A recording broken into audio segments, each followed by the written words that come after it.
Hello and welcome to the FDT-TV podcast. We're back again another week. My name is Mike and I am joined by the lovely... I'm Ian. I've never been called lovely before. Sorry, it threw me off a little bit. Yeah, sorry. Here is the horrible git that is... Ian. Thank you. Straight away. We are at another week, Ian. The Premier League fixtures are over before the World Cup. Yes, it's a bit of a strange time. I don't know how I feel about it. It's not that like there's going to be a shortage of football over the next few weeks, but it's not going to be the same. And I know you've already got your predictions as to where England are going to come within the World Cup, which I'm sure we'll come on to a bit later on. If you haven't already seen it, he's made various predictions over the last few weeks, and the majority of them involve us crashing out at the early stages, but I'm sure we'll cover that in more detail in a bit. Couple of things that I want to go through with you today, as I'm sure you've already seen from looking at the title. A couple of bits I want to go over. I know there's a couple of bits you want to go over as well. Our Arsenal title contenders. Gareth Southgate's announced his England squad. I know you want to mention a little bit about Ronaldo. We do have our weekly predictions in terms of the Premier League, but with the World Cup coming, are we now going to be switching allegiances to the World Cup predictions? Food for thought over the course of the episode. But we'll start off with, I think, what is the biggest news at the moment.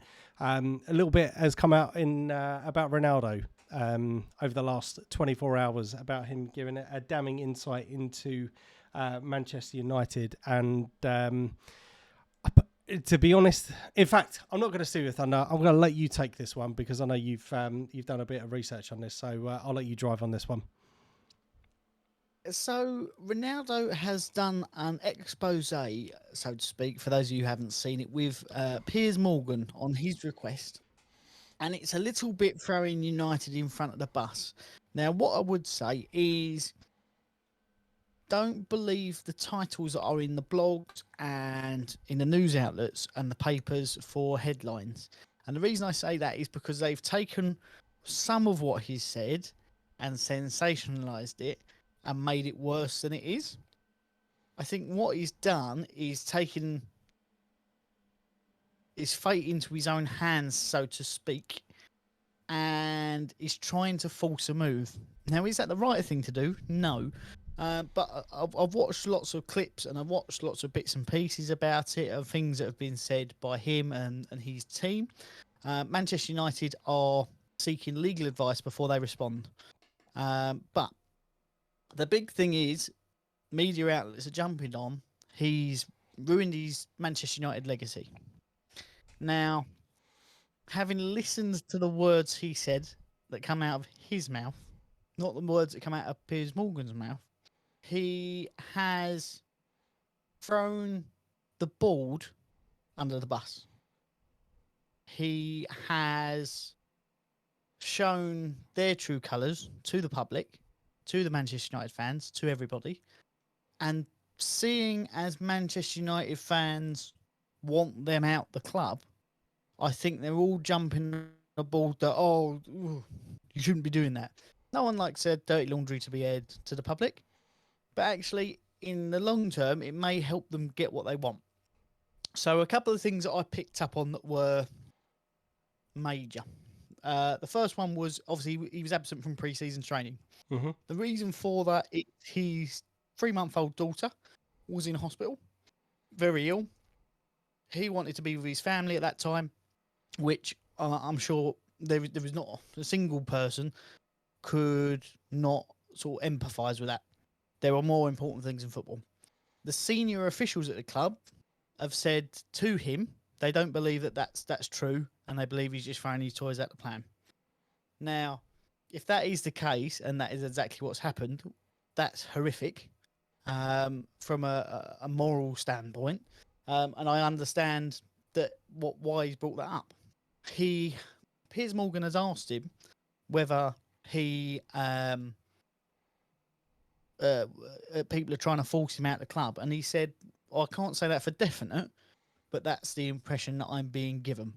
Now, I'm sure we've all had it through work, through friends, through other things. You can read in between the lines sometimes and pick up the general gist of what's going on.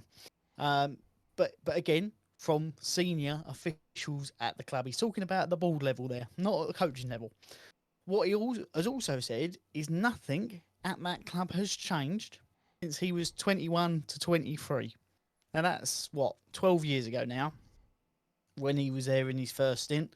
And he said the spas are the same, the baths are the same, the kitchen's the same, their technology is the same. They've not moved on. So where once upon a time Manchester United were the pinnacle club of technology and forward thinking, they're now stuck in the past and they're hanging on to when Ferguson was here. And he said this: you can't be a top club and do that.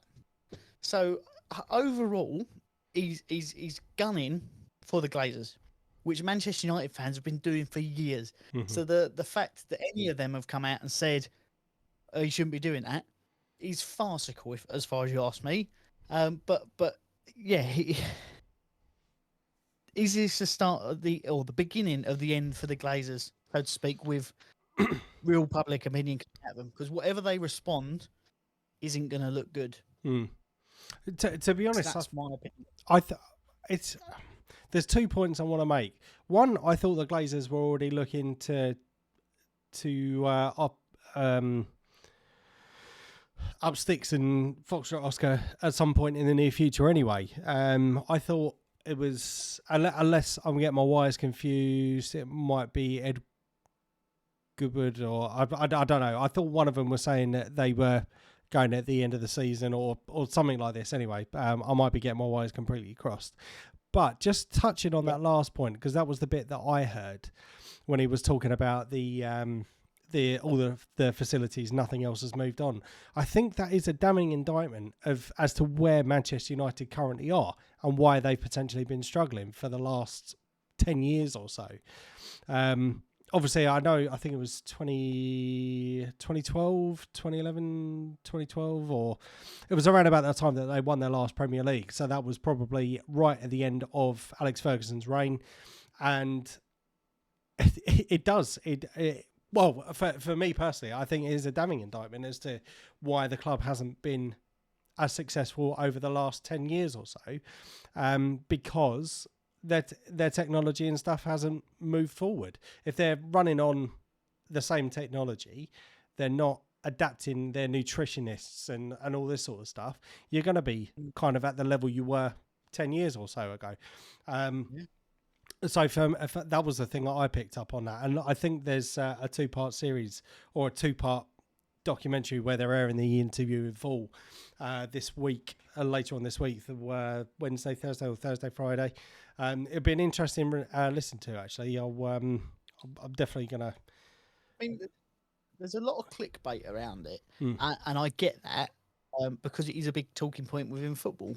But some of the titles that I've read and things are not quite what's been said. You could take that away from it. I can get where that's come from. It's not an untruth, but it's not the truth. Do you know what I mean? Yeah. But like with the Glazers not spending money on the club, I know stories of season ticket holders who are complaining about being dripped on because Old Trafford's roof is leaking and has been forever, and they just don't fix it. They haven't upgraded it. They haven't updated it. You look at the fierce rivalry between them and Liverpool. How much has Liverpool upgraded the stadium in the last 15 years? Arsenal, you moved to a new stadium because the old one wasn't fit for purpose anymore. What's changed about Old Trafford? Nothing. As far as I can remember, nothing has changed around Old Trafford. Well, I know recently they've just done some work at the Emirates as well, just to kind of spruce it up a bit, because obviously we've been in there since 2006 now. So it's a good 15 or so years that we've been in that stadium. It was in need of a bit of a freshening up, and we have done some work on it. Granted, obviously we can't do much in terms of the seating capacity and stuff because we're pretty much full to the rafters within the stadium, but certainly giving it a bit of a spruce up. Yeah. Keep on top of, haven't you? Absolutely, especially when you get scumbags coming in and ripping up chairs and damaging the toilets and stuff. But yeah, it's just one of those things. Right. Where do we want to start on this week's topics? Obviously, because there's two key points. In fact, I'm going to make a decision on this. We're going to talk about the England squad. Okay. Now, obviously, we had our say last week. I just want to say a massive thank you to everyone that has checked out our video or our podcast over the last week. It has been really, it has been noticed and really appreciated. If you do get the opportunity to, please hit that like and subscribe button going forwards. We have noticed there are quite a lot of unsubscribers. People not subscribed watching the videos. Please pass it around. 94% of you. Yeah, exactly. 94% of you are not subscribed. Just click the button. If you don't ever watch us again, it doesn't matter. Just click the button. Click that button. It goes a long way to helping us. Absolutely. So for those that did check us out last week, obviously you know that we were talking about our Gareth Southgate's very long list. I think is the best way to put it. Obviously we made our predictions last week as to who was going to be as part of our selection, and I've got to say I don't think we were too far wrong. I know there was a couple of people that we did mention that we thought would get in it, but there were some dead certs that were going to be in the team regardless of form. A couple of surprises though. So I'll just run through the squad selection for you. Starting at the back, Jordan Pickford, Nick Pope, Aaron Ramsdale, Trent Alexander-Arnold, Connor Cody, Eric Dyer, Harry Maguire, Luke Shaw, John Stones, Kieran Trippier, Cole Walker. He was one of the surprises for me. Ben White, Jude Bellingham, Conor Gallagher, Jordan Henderson, Mason Mount, Calvin Phillips, Declan Rice, Phil Foden, Jack Grealish, Harry Kane, James Maddison, Marcus Rashford, Bukayo Saka, Raheem Sterling, and Callum Wilson. And breathe. Yes. So what I wanted to go for, I mean, for you, Ian, just looking at that squad, obviously, I know we talked about it in length last week. Who are the surprise admissions for you? Right. This is, you could take it in any ways because some of this is subjective, obviously. We'll get into the exclusions and the reasons for that, I think, shortly, because that will stem up more of why I've come to this.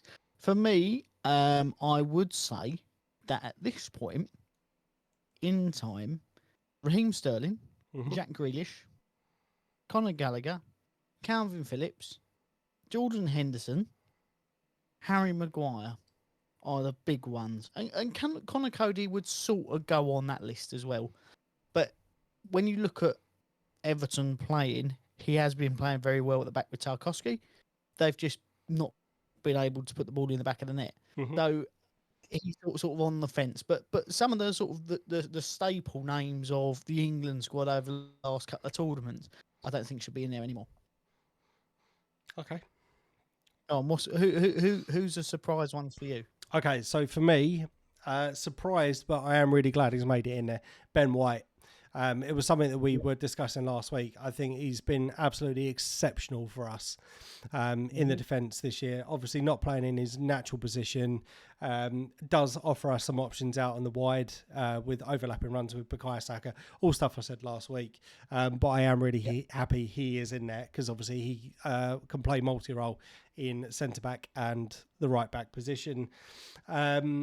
Kyle Walker is one of the surprise admissions for me. For a guy that hasn't played professional football, I think it was said since August. Coming back from a significant injury, I don't understand how you can pick someone A that's injured and B is not match fit. I know he's been okay for us when he's played in the England shirt, but for me, I think that's a wrong decision. Who else? Calvin Phillips, another one, just coming back from injury. I know he played in the League Cup, and I know he was absolutely fantastic. Sorry, 13 minutes this season, unless he's played this week that I've not seen. Again, I don't understand how. I know he was fantastic at the last two tournaments, but I don't understand how you can be included. And the one omission that I am very surprised about is Ivan Toney not making it into the squad, bearing in mind the scoring season that he's having so far. Offers England... Got him. So Ivan Toney has, as I'm sure you've seen, had some allegations of betting on football made against him. So the fact that he has come forward and said, I'm helping the FA with their investigation, I've got nothing to hide, I've not done anything wrong, it just seems too convenient that it's come out at this time to go ahead. But I think that call wouldn't have come from Gareth necessarily. I think that would have come from above him. There's nothing worse than getting to, let's say you're now 3 matches in. Let's say we get into the knockout stage, and all of a sudden your striker has now got to be banned for betting on football. It doesn't look good as a nation. So I think that call potentially has come from above him. And unfortunately for England, he's been treated as guilty until proven innocent. Yep. Which is not the right way around. No. And I know that... that's why... fair enough. To be fair, I did not know that. I know there have been some concerns about a few injuries picked up at the weekend as well. I think James Maddison's one that come off for Leicester at the weekend just before we're about to fly out to Qatar. So that's a little bit concerning. But I know he had a fitness test or an assessment at some point today. But there is, as you mentioned last week, there is still the opportunity to replace him right up until the last minute. And you never know with him being omitted. There's obviously people that are in reserves as well that have already been spoken to apparently. So there is still a possibility of a change over the week. I was going to say, from what Brendan Rodgers said, it was a precautionary thing. He hadn't trained much. He'd been a bit ill, so he felt a bit of a niggle. So they took him off to make sure that he was fit for the World Cup. So yes, I did say that, and he tweeted afterwards to say that he was. It was nothing serious, but yeah, it was. Not. So for me, here's the thing, right?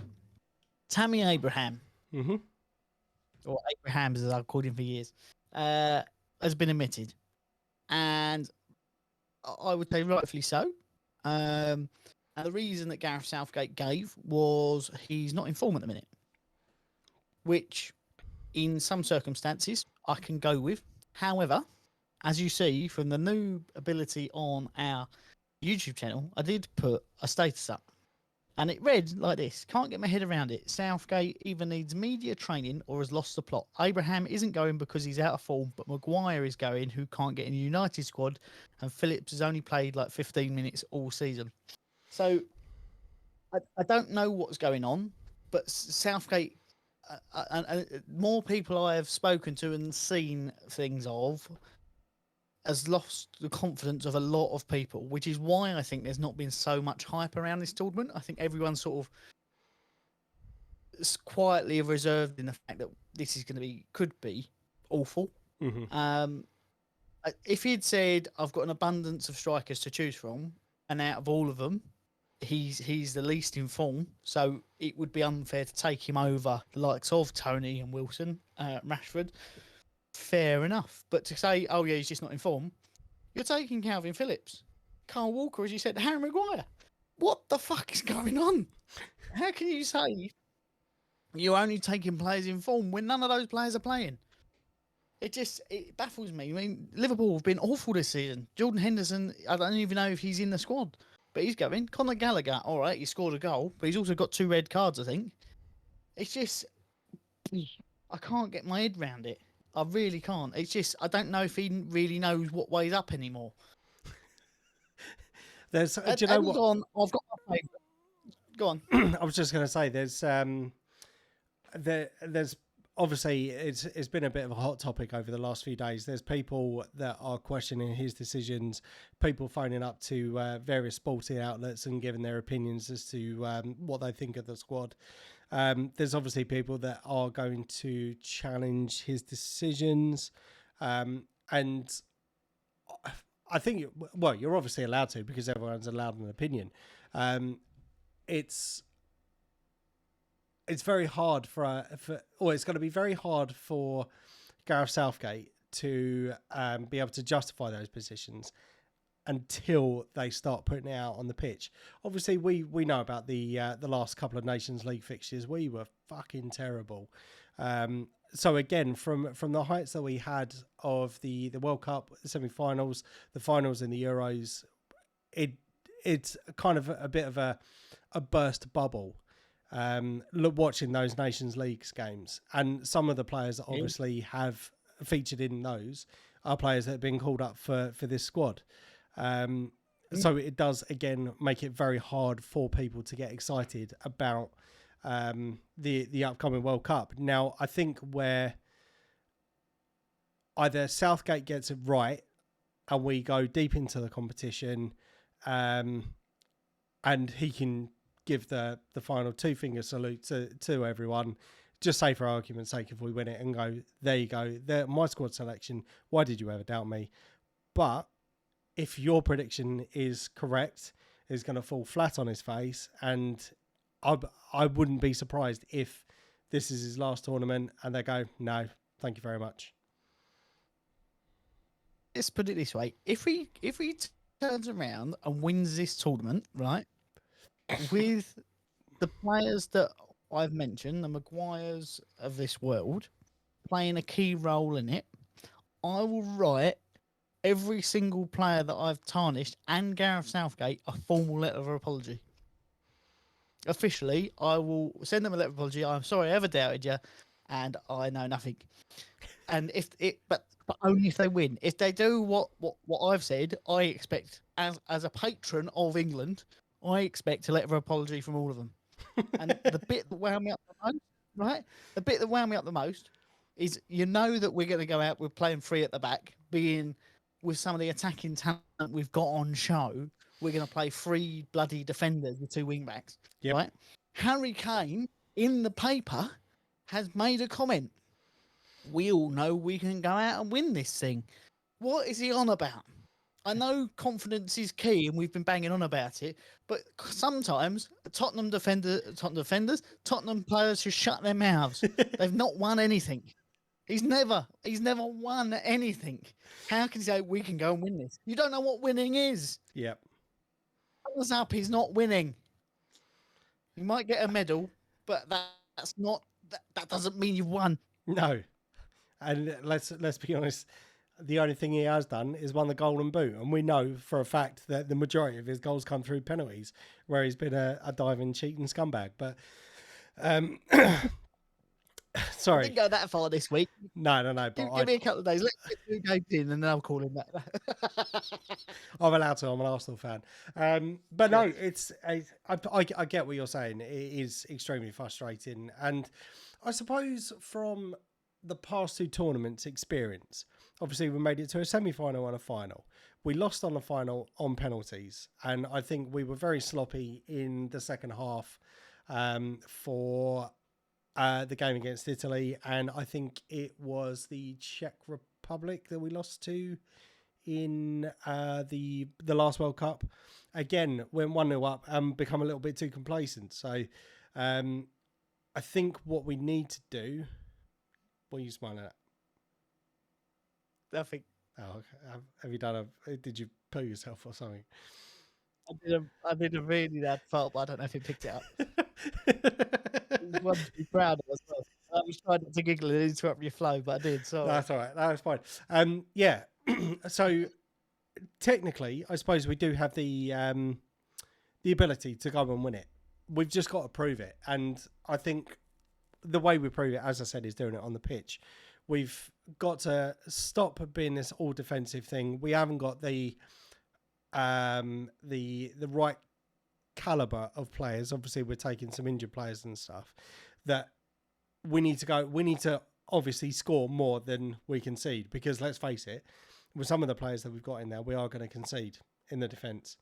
Obviously, depending on his selection. So yeah. I'm unsure. I'm kind of sitting on the fence. I'm trying to be patriotic. England sitting on the fence. I'll judge him once we've seen it. There's a little part of me that I am kind of, I suppose, more of the we're going to balls this up than we are. But you never know. We may be surprised. I mean, it's one of those things. Is he playing the ultimate mind game? And for the last year, since or whenever it was the final of the Euros, we've played this horrendous style of football. And if I'm the Iran manager, I'm the USA manager, I'm the Wales manager, I'm going to go, right, I can just ping balls over the top, make it a foot race. Because, okay, Carl Walker's come back from an injury, test his hamstring, see how it is. Harry Maguire, you're gonna beat him on the run. Eric Dyer, you're gonna beat him on the run. Stones, you can catch him out. Cody, you can catch him out. Right? And they're gonna just throw players forward at us and then get caught on the counter. All of a sudden, boff, we're turning the tables. And I would love that to be the case. I don't think it's quite the case. I don't know why we're not playing, and it sounds strange, a flat four at the back. Put four at the back with Declan Rice in front of them and give whoever, whether it's say Sterling, Foden, Rashford with Kane up front, or Saka, Maddison, whatever. There's enough possession-based attacking players there that have got skill and ability on the ball to just tear defences apart. Quick one passage. Do you know what I mean? There's the ability in the squad there to do that, and then go, oh right, okay, I'm going to take on three players. How often do we see Foden do it in the Premier League? I mean, Grealish, yes, he did. He hasn't done recently. Maddison's got 17 goal involvements in his last 15 games. Saka, all right, he was shepherded at the weekend, but again, put him in a foot race with anyone, and 9 times out of 10 he's going to win it. And that's the same with Rashford. Tell Harry Kane, Callum Wilson, stay on that fucking penalty spot because the ball's coming in the box. Just ping him in. It's just I don't understand how why we're going to play this defensive system that is quite clear for everybody in the world to see. We know how we're going to play. People surely got months to come up with a tactic to beat it.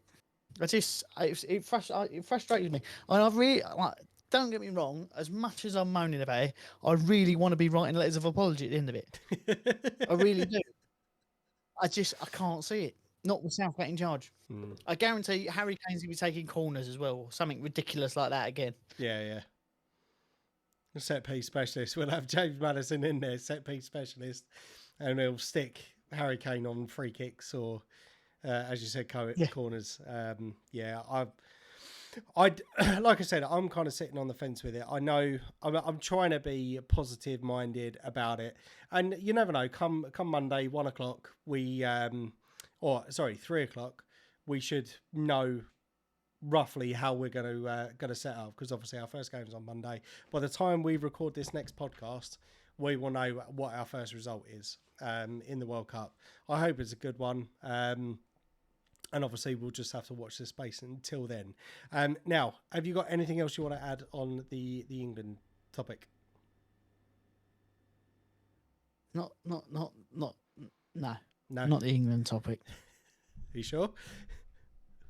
Yeah, I can't. Not until we've played. I can't do any more. Mate, I don't think I've ever seen you look this defeated. I'm going to look like a genius or an idiot. Right, now the main reason why we're here, for those of you that have stuck around to this part, thank you very much for sticking with us. Obviously, Arsenal, again, at the end of the weekend, we were sitting top of the Premier League for the first time in God knows how many years. We are now, thanks to Brentford, 5 points clear at the top. 12 wins, 1 draw, 1 loss, 37 points, goals for 33 against 11. We are now sitting as the joint best defence in the Premier League, along with Newcastle. And Newcastle are absolutely flying at the moment. It's been brilliant. Obviously, the last time that we won the league was back in 03 and 04. That was the Invincible season. We've had a few FA Cups in between that, but never really challenged. I think the closest that we got to any sort of title challenge was the year that Leicester won it, finishing second. But since then, we've kind of teetered in and out of the top 6, top 8. It's not been great. So one of the things I wanted to talk about is what has changed from last season. So for me, obviously, for those that have seen the documentary, we know the ins and outs. Well, no, sorry, we loosely know the ins and outs of the club now. We've shifted on a lot of the deadwood since Arteta took over from the club. Has made some incredible signings within the club. Obviously, for this season, Zinchenko, Gabriel Jesus, they've got the winning mentality. Obviously, winning it 4 times, I want to say, with Manchester City. Last season, we had... we've seen Thomas Partey come in. We've seen Kieran Tierney come in. We've seen Tomiyasu come in. Ben White, Aaron Ramsdale. Fabio Vieira is another one. He's definitely one for the future. There's been spells, but I think he's a bit inconsistent, but I do like what I see with him. Jesus, his work rate is absolutely infectious. I know he hasn't been on the score sheet in the recent few games, but he's getting into the right positions. He's becoming a nuisance. He tracks back. Has got some assists over the last few games. Ramsdale, 3 clean sheets, saved us, or made some incredible saves to keep us either in the leading games over the course of the last 2 years. Saliba has been a revelation for us. There was a lot of people that were calling for Arteta's head for sending him out on loan for the last few years. The guy was not in the right right place, apparently mentally, or his football development. And for all those people that cast their doubts on Saliba at the start of the season, I'll kind of being proved wrong. I know we're still kind of fairly early on into the season. Thomas Partey has been solid. Xhaka has been a different player this year. He's got more of a free role within the team, and it's just been brilliant. Saka, Martinelli, again, another level for the age that they are, age of maturity. I think is world class. And we're starting to see those performances that we wanted to see for years. Everyone's fighting for the ball. Something we've spoken about on numerous occasions about leaving it all on the pitch. But for me, I've got to be honest, it's getting a little bit difficult not to get carried away. Getting suckered into the whole, we're going to win the league, or are Arsenal title contenders. Yep. I mean, just from as a neutral, what do you think of Arsenal's chances are of winning the league this year? Now, when you're at your best, it's lovely to watch. It's like sort of prime Arsene Wenger era of football, that quick passing in around players. But the most recent couple of games, you've not been at your best. Now, we had a little bit of a text back and forth during or just after the game against Wolves. And what I said to you was that was a champion's performance.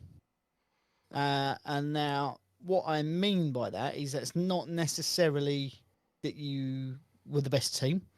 I think you had your rubber green with the VAR. We had a little laugh about that. Good Mike Dean.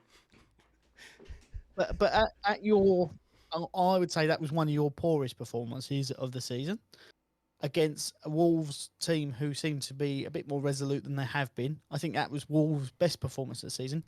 The left back, as I said, shepherded Saka brilliantly, and he made some dangerous attacks as well.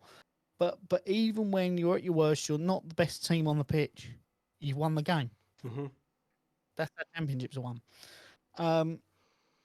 So from that perspective, you've got a resilience that we see last year in bits, but every game now, even when you're playing badly, you can see that resilience. When you make a mistake, you win the ball back. You stop it from conceding a goal. That's why you've got one of the best defences in the Premier League this season. But That said, I have done some thinking about it. If we was to carry on now as per normal with the league, I think you win it. We're not. We've stopped for 3 or 4 weeks until Boxing Day with a World Cup. Mm-hmm. So that adds a spanner into the work that we've never seen before. And this is the way I've looked at it. When you come back, you've got us to start off with, which you could say easy. We've got one of the fewest amount of players or the fewest players going to the World Cup. So we could come back a revitalised squad. You've got one of the highest amount of players going. So I'm not saying that that's the hard game. In January, you play Newcastle, Tottenham, then Manchester United. That's a tough run of fixtures anyway. Mm-hmm. But where have I put this? So what I've said is obviously it's unknown. You've got a lot of players going. The likes of Bournemouth, Palace, Southampton. I've got one or two players. Newcastle, I've got 5 players going to the World Cup, half the amount that Arsenal have. Given the extended break, I think that will go in Newcastle's favour. They're third at the minute. And I think, in my honest opinion, that the World Cup will throw a big spanner in the works. You will finish in the top 4 regardless. I'm very confident of that, unless you really muck things up. But for me, because of the amount of players going to the World Cup, I think Newcastle have got to be the favourites. They've got the best defence. And, I say the favourites. They're your biggest challengers at the minute. They've got the best defence. They've got the least players going, so that the rest of the squad will recuperate and get fit. If you're... Let's say Brazil go deep into the World Cup. What's that? It's Gabriel Martinelli. Gabriel Jesus Martinelli. You've got a couple of French players going. You've got a couple of English players going. If all those teams get to the quarterfinals, that's a lot of football, extra football that's been played, where you've got a team of essentially a whole first team, bar Kieran Trippier, going, okay, happy days. We're fit, we're fresh, we're ready to go. As soon as you come back, bang. Like, do you know what I mean? And I think that's a spanner in the works. So yes, you could be champions.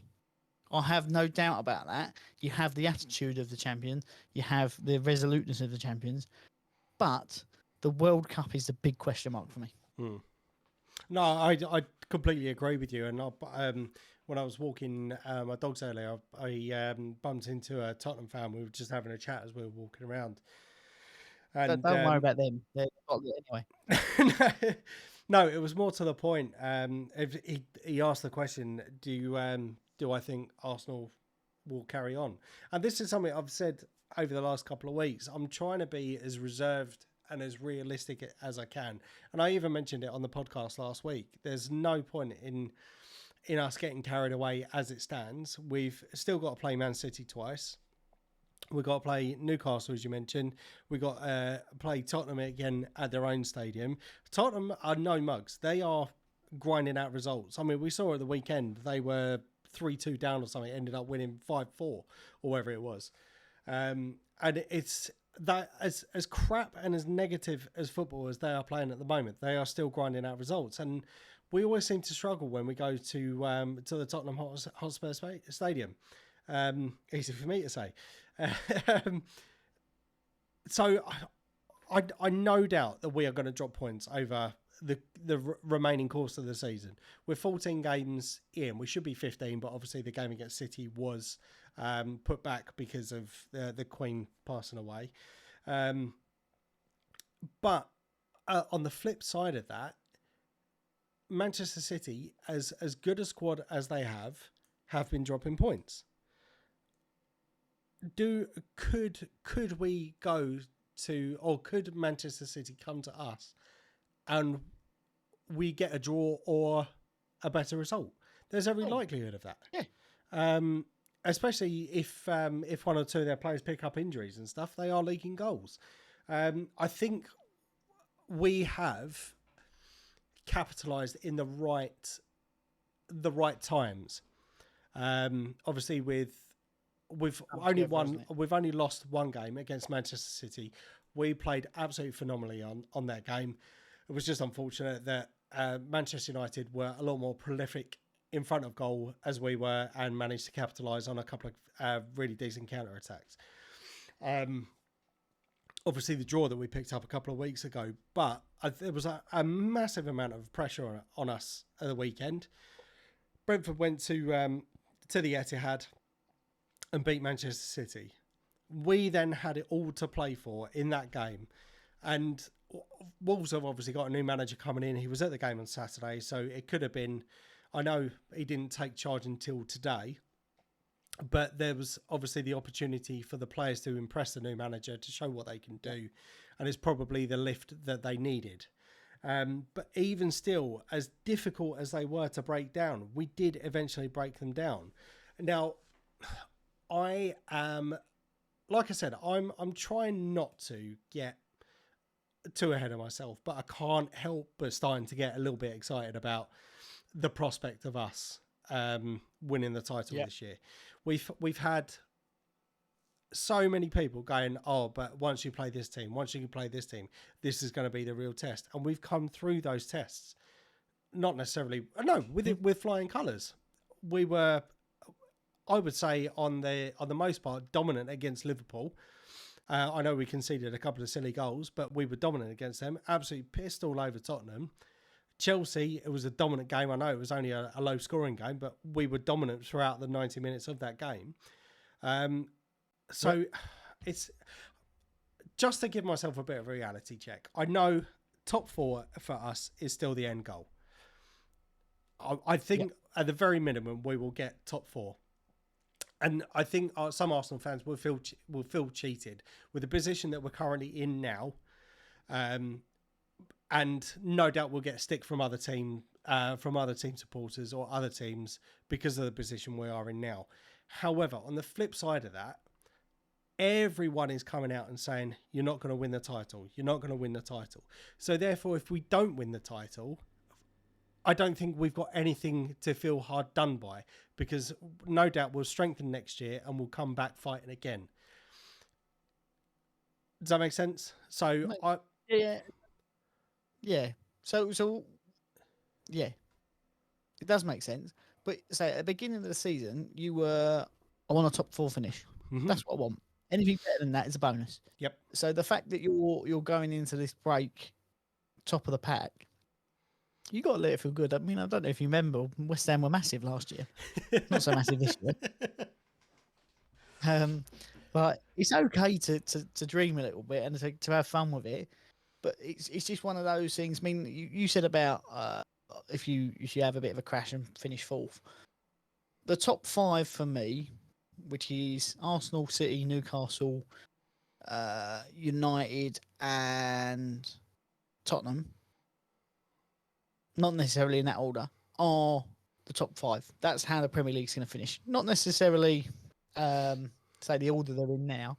But when you look at Liverpool, they're closer to Wolves than they are to you. Wolves are bottom of the Premier League. So it's that top pack has now started to pull away a little bit.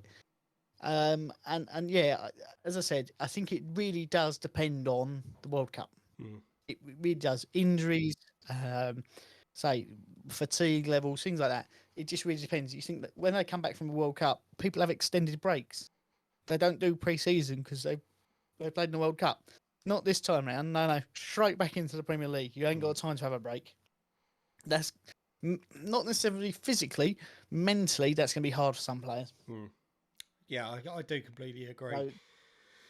I do completely agree. I mean, it's a bit like the season that Liverpool won in COVID. It doesn't really count. If you win this year because of the World Cup and something happens, it doesn't really count. Well, no, I'll take that. But all I will say is because I think we might get relegated. Hopefully, I can go. Well, it don't count. World Cup don't count. No, and to be honest, I think one of the things. I'll rephrase that. What I will say as an Arsenal fan, obviously, like I said at the start of this bit, the watching the documentary, the All or Nothing documentary. The amount of people that were kind of sorry, the amount of opposition fans that I've seen on social media going in on us, saying some of Mikel Arteta's philosophies are very strange and unusual, and all this sort of stuff. We were going through a bad run of results last year. We missed out on top four by, I think it was by a point in the end last year, and it was in our grasp. There were a number of reasons why the board could have sacked Mikel Arteta, but they didn't. They've stuck with him. And I think it was Pep Guardiola come out and said it a few years ago, when certainly when Manchester City won the league, and I think he came out and said that one of the reasons that Manchester City was so successful within that season was because of Mikel Arteta.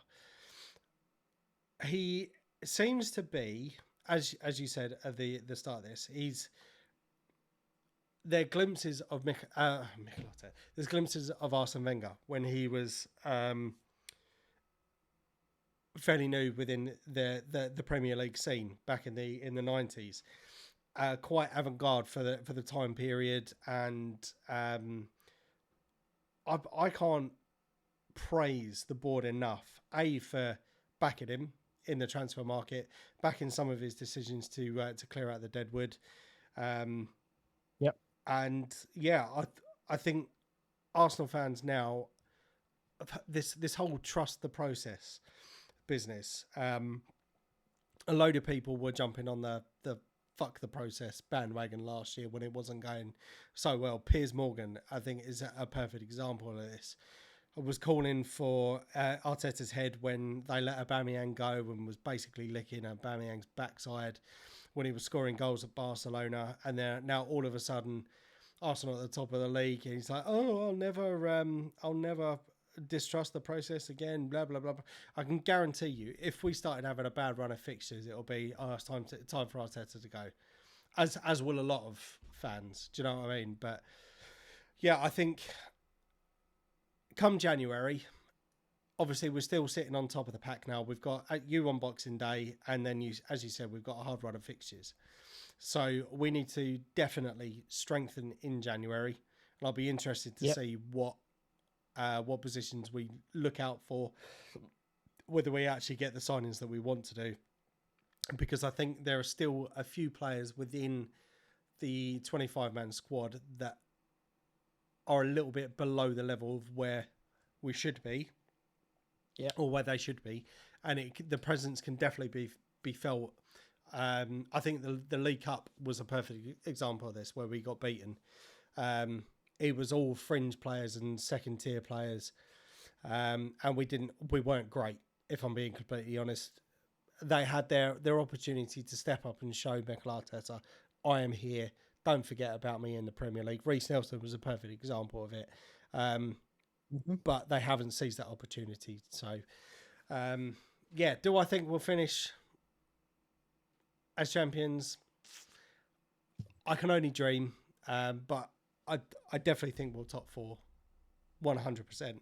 And if we don't, and we just miss out, then I don't think anyone can get on our backs given the strength and depth of Manchester City squad.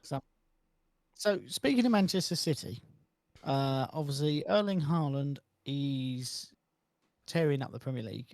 He looked like he'd missed training last week with his performance at the weekend, but he's not going to the World Cup, so some would say he'd be well rested. There has been a formal loan offer for him for a 28-day loan from none other than Ashton United, who are in the 7th tier of English football. They have put in a formal request to loan him, and the boss and the manager have both come out and said, well, surely playing football would be better for keeping him fit than him walking around a golf course. Now, for some reason, I don't think that's going to happen. But theoretically, do you think he could break the 7th tier scoring record in 28 days? Yes. Mate, we're already seeing his levels at the within the Premier League. He's got 4 years of the all-time top goal scorer, wasn't he? Yeah, exactly. But I don't. it's crazy that, how well and how prolific he is. And I know he didn't score at the weekend, but the guy's a machine, absolute machine. He was unlucky with a couple of chances for Man City, and I do think 100% he's going to go on and break the top scoring record for this year. Not the all time, but certainly the most goals scored in a season, without a shadow of a doubt. But if I could take it as this: Manchester City to win the Champions League, Manchester City to win the FA Cup, and Arsenal to win the Premier League, I would take that in a heartbeat. Fair enough. I was just thinking when you said the last time you won the Premier League, I hadn't started secondary school. Shut up. I mean, that's quite some time ago now, Mike. I was quite some. You're such a dick. It's a fact. So how old was It's a fact. I didn't know it was a fact, but it is. I can't help it. 2002. So I was 18, 19. You are old, man. You are very old. I didn't realise you were that old. Yep. I'm sure there's a number of people cursing now. Yes. Bloody for those, I am 21. Yeah, just had a hard paper round, didn't you? Just had a really hard paper round. Yeah, no, but yeah, Haaland on loan to Aston United. Watch this space. I would like to see, but I don't think it'll happen. No, I don't think it'll happen anyway. So He been in the squad. Sorry, he was born in Leeds. Yes, Haaland. But no one went, let's go and tap up this geezer who's scoring phenomenal amounts of goals in silly leagues. No. Come on, England, you've set up. Get on it. Talk about grassroots, my ass. You done? Yeah, that's sorry. It's England. I can't help. Have you got anything else? Have you got anything else you want to add to that? No, all I was going to say is there is a predicament at West Ham at the minute. 2 points above relegation spots. We've lost 9 this season. We are poor. The team seems to have lost faith in Southgate. Some of Southgate, I'm sure.